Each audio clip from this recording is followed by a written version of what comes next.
Hello friends, welcome to R J stories. ഇന്ന് നമ്മൾ സംസാരിക്കാൻ പോകുന്നത് ആസിഫ് അലിയുടെ പുതിയ സിനിമയായ രേഖാചിത്രത്തെക്കുറിച്ചാണ്. ഈ സിനിമ സംവിധാനം ചെയ്തിരിക്കുന്നത് ജോഫിൻ ടി ചാക്കോയാണ്. അതുപോലെ ഇതിൻ്റെ സ്ക്രിപ്റ്റ് നിർവഹിച്ചിരിക്കുന്നത് ജോൺ മന്ത്രിക്കലും രാമു സുനിലും ചേർന്നാണ്. ഇതിൻ്റെ സിനിമാറ്റോഗ്രാഫി ചെയ്തിരിക്കുന്നത് അപ്പു പ്രഭാകർ എന്ന സിനിമാറ്റോഗ്രാഫറാണ്. പുള്ളി കൂടുതലും തെലുങ്കു, ബംഗാളി, അതുപോലെ നേപ്പാളി സിനിമകളൊക്കെ ചെയ്തിട്ടുള്ള ആളാണ്. അതുപോലെ ഇതിൻ്റെ മ്യൂസിക് നിർവഹിച്ചിരിക്കുന്നത് മുജീബ് മജീദ് എന്ന ആളാണ്. പുള്ളിയുടെ ഇതിന് മുന്നേ ചെയ്തിട്ടുള്ള മലയാള സിനിമ എന്ന് പറയുന്നത് ആസിഫ് അലി തന്നെ നായകനായ മന്ദാരം എന്ന സിനിമയിലാണ് പുള്ളി ആദ്യമായിട്ട് മ്യൂസിക് ചെയ്യുന്നത്. ഈ സിനിമയിലെ കാസ്റ്റ് എന്ന് പറയുന്നത് അനശ്വര രാജൻ, മനോജ് കെ ജയൻ, സിദ്ദിഖ്, ഹരിശ്രീ അശോകൻ, ഇന്ദ്രൻസ്, അങ്ങനെ നീണ്ട താരനിരയാണ് സിനിമയിലുള്ളത്. എക്സ്പീരിയൻസ്ഡ് ആയിട്ടുള്ള നല്ല ആർട്ടിസ്റ്റുകളാണ് ഈ സിനിമയിലുള്ളത്. ഈ സിനിമ ഒരു ഇൻവെസ്റ്റിഗേഷൻ ത്രില്ലറാണ്.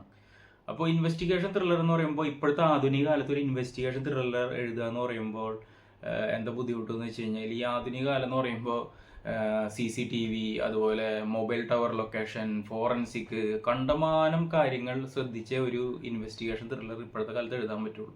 അതുകൊണ്ട് സ്ക്രിപ്റ്റ് റൈറ്റേഴ്സ് ഇപ്പോൾ പഴയ കാലവും പുതിയ കാലവും കോർത്തിണക്കിക്കൊണ്ട് ഒരു ക്രൈം ത്രില്ലർ എഴുതാറുണ്ട്.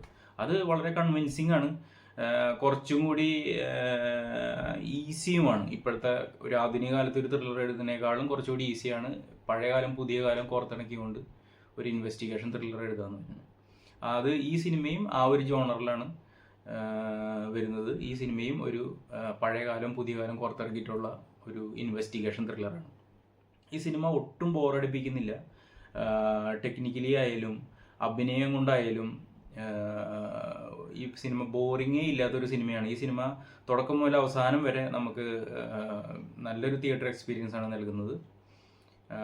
ആസിഫ് അലിയുടെ ഇപ്പോഴത്തെ സിനിമകളൊക്കെ നോക്കുകയാണെങ്കിൽ ആസിഫ് അലിയുടെ സ്ക്രിപ്റ്റ് സെലക്ഷൻ വളരെ മികച്ചതാണ്.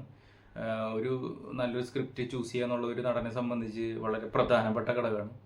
അപ്പോൾ എല്ലാവരും ഈ സിനിമ തിയേറ്ററിൽ പോയി കാണാൻ ശ്രമിക്കുക. വളരെ മികച്ചൊരു സിനിമയാണ്. മലയാള സിനിമയുടെ ഒരു നല്ല കാലമായിരുന്നു 2024. അപ്പോൾ പുതുവർഷവും 2025 മികച്ച ഒരു തുടക്കം തന്നെയാണ് മലയാള സിനിമയ്ക്കുള്ളത്. അപ്പോൾ എല്ലാവരും തിയേറ്ററിൽ പോയി കാണാൻ ശ്രമിക്കുക. Okay, R J stories signing off. Thank U.